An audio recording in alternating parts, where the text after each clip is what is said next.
Welcome to my latest oneer, this time of Maggie Gyllenhaal's The Bride. So, our friends over at IMDb have this as uh, in 1930 Chicago, Frankenstein asks Dr. Eriphonius to create a companion. They give life to a murdered woman as the bride, sparking romance, police interest, and radical social change. Written and directed by Maggie Gyllenhaal, and I have it over at Letterboxd has 2.5 stars. I was able to go and see this film early with my wife, and it went from being one of my most anticipated films of the year to one of my biggest disappointments. There are a lot of ideas in this movie, and it doesn't really come together. I feel like you have to be on the wavelength of this movie in order for it to work for you. And I wanted nothing more than to be on its wavelength. And I felt lost while watching it. This all pains me because I think that Jesse Buckley is a generational talent, and I think that Christian Bale is one of a kind. This review does not make me happy.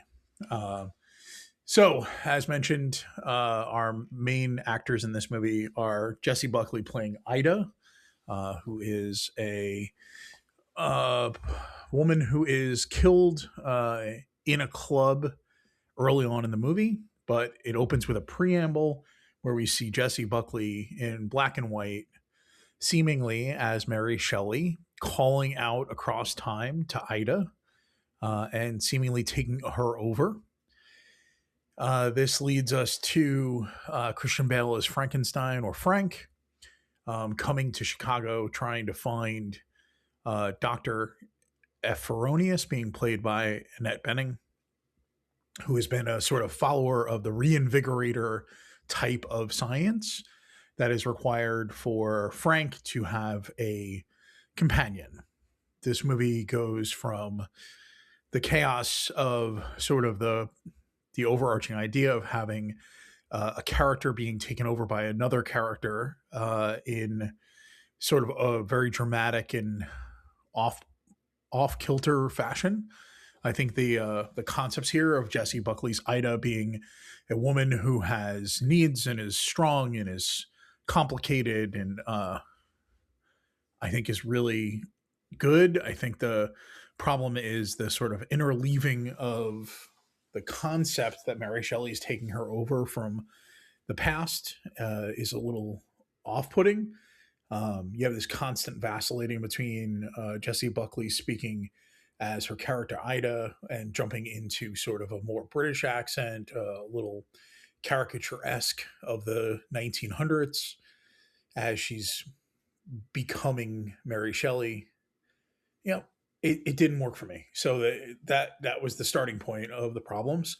I think you've got an amazing cast. Annette Bening just is chewing the scenery in the scenes that she's a part of. I find her performance to be big, but I think everything about this movie is pretty big. I think Christian Bale is really good as Frankenstein. I think he has a lot to take on here. I think he's the most in control and most sort of rounded character that this script has, even though Jesse Buckley is the lead. I think Jesse's being asked to do an awful lot in this role, and it is doing a great job, but not telling the story that I wanted to tell. Maybe that's my fault.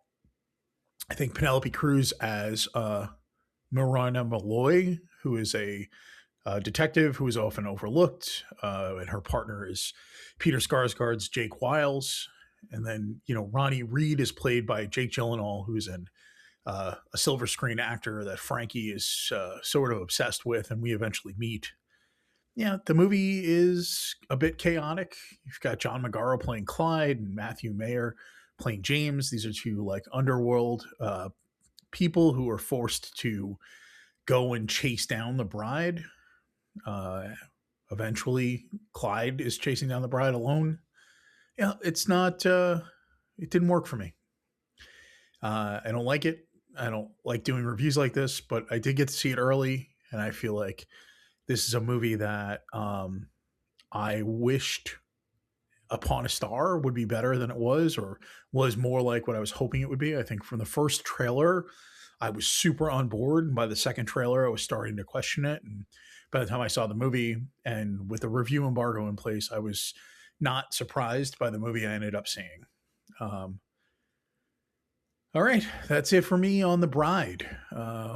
So much going on. I'm still catching up on movies for the Oscars. Yeah, check out my TikTok, Geek on Film on TikTok, and there's a YouTube channel, Geek on Film.com, where I'm doing a lot of instant reviews. And right now, I'm going through all the individual categories of the Oscars on both of those locations. So if you'd like to hear me break down the category, sort of the Oscar nominated roles or movies, and then I am putting them in the order I think they belong, and then I'm talking about things that could or should have been nominated instead. So a little bit of Robbie's predictions and snubs. You should take a look. You should check them out. I'm putting some effort into them. So thank you so much for sticking around. Sorry that this wasn't a more positive review, but it is the movie I was presented, and it didn't give me the experience I was hoping for. Have a good day. Bye-bye.